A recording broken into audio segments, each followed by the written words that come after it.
Hi, my name is Dana.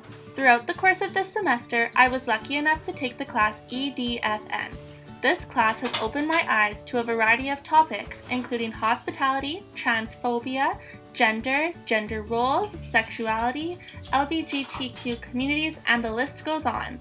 This video will take you all on my journey with sexuality from the time I was in school myself to returning to university and learning more about the foundations of sexuality. Reflecting on my personal school experience, I was taught by a very heteronormative standpoint in regards to sexuality. I was taught a lot about the norms of society in terms of gender and sexuality. In elementary school, I was exposed to many gender roles. Boys were strong. They should play sports at recess. Girls, I learned, should be helpful, caring, and at recess play activities like house or family. I also noted gender roles in the literature I was exposed to in elementary school. Also, especially in younger grades, clothing was something that fit into the construct of gender norms.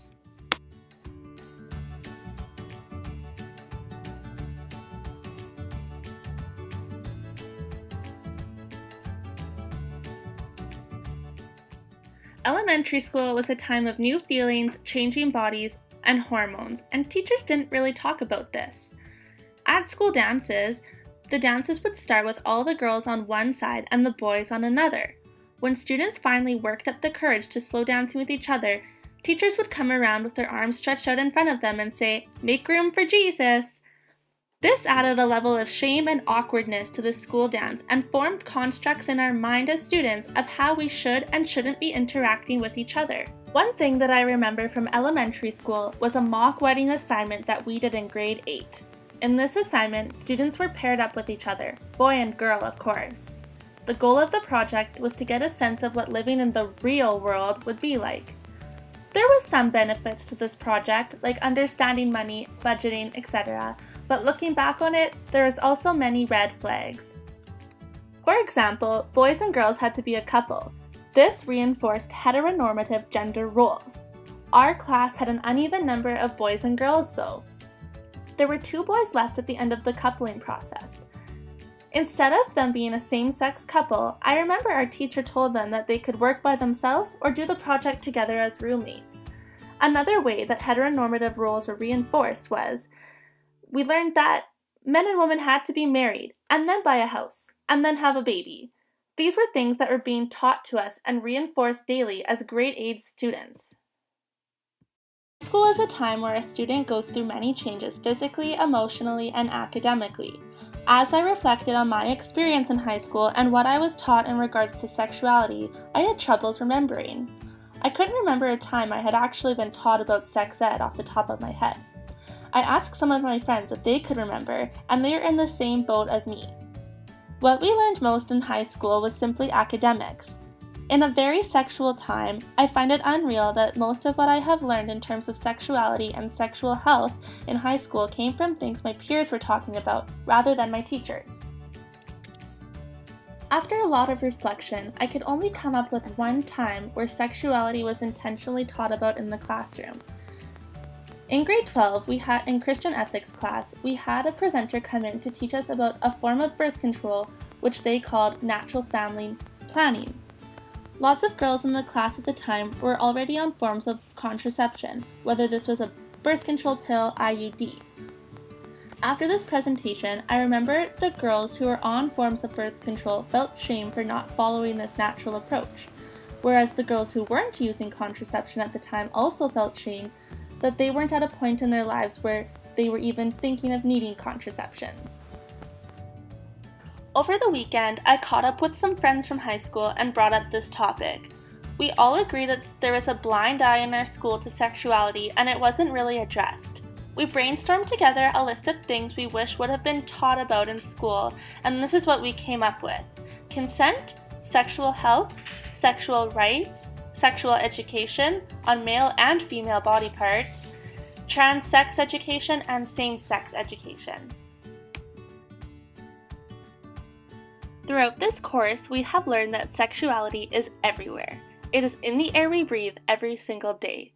I would never have thought of schools as sexual places growing up, but reflecting on this, they are some of the most sexual places that exist in our society. This is something I started to see in my short time in the field as a pre-service teacher. Taking this class has been very eye-opening for me, and I have found myself challenging the heteronormative biases that I myself hold. I have also started to recognize issues of oppression that circulate in response to heteronormativity in our society. I have learned that heteronormativity works to perpetuate systems of oppression in our society. As a future educator, I find it important to break down these oppressive barriers in our school spaces. As we have learned, this is not always easy to address, especially without an ally. I also aim to be an ally for anyone who is working to chip away at the oppressive barriers of heteronormativity in our society. There were many times this semester where I learned something new. One thing in particular was learning about intersex. Before this class, I have never heard of this. This was something completely new. Through the course readings and discussions, I really appreciated learning the exact terms that support intersex education.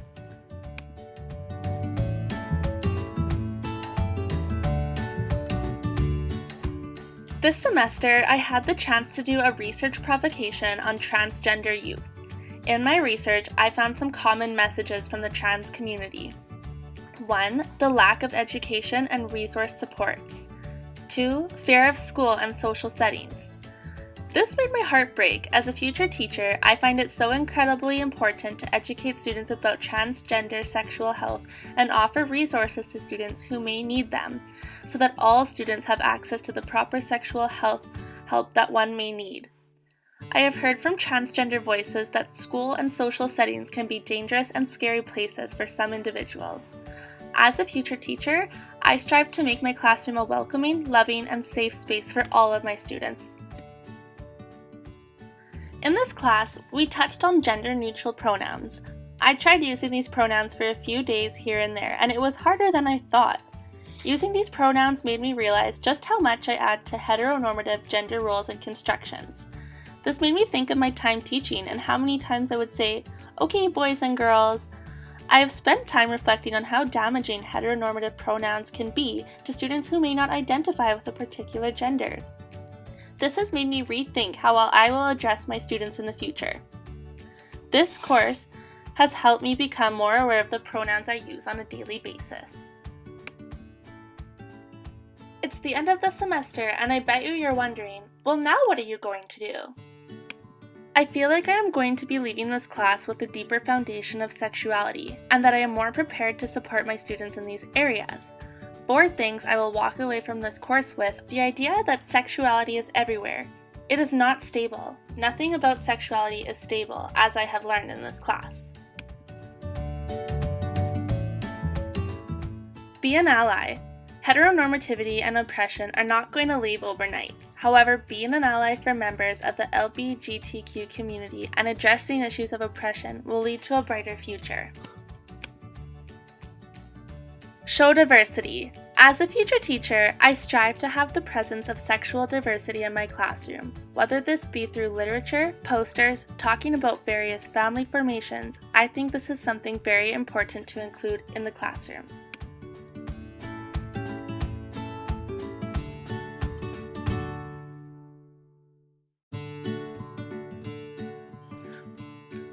Love and hospitality. One quote I will never forget from this course came from Michelle when she said, "Whoever comes through the door, you love them. No matter who they are, what they've done, and what they'll do in the future, you love them." This quote has stuck with me and is something I will take with me in the future into my teaching and life. In loving everyone who knocks at our door, I truly believe we will see a shift in the norms of our society and create beautiful relationships and moments from this.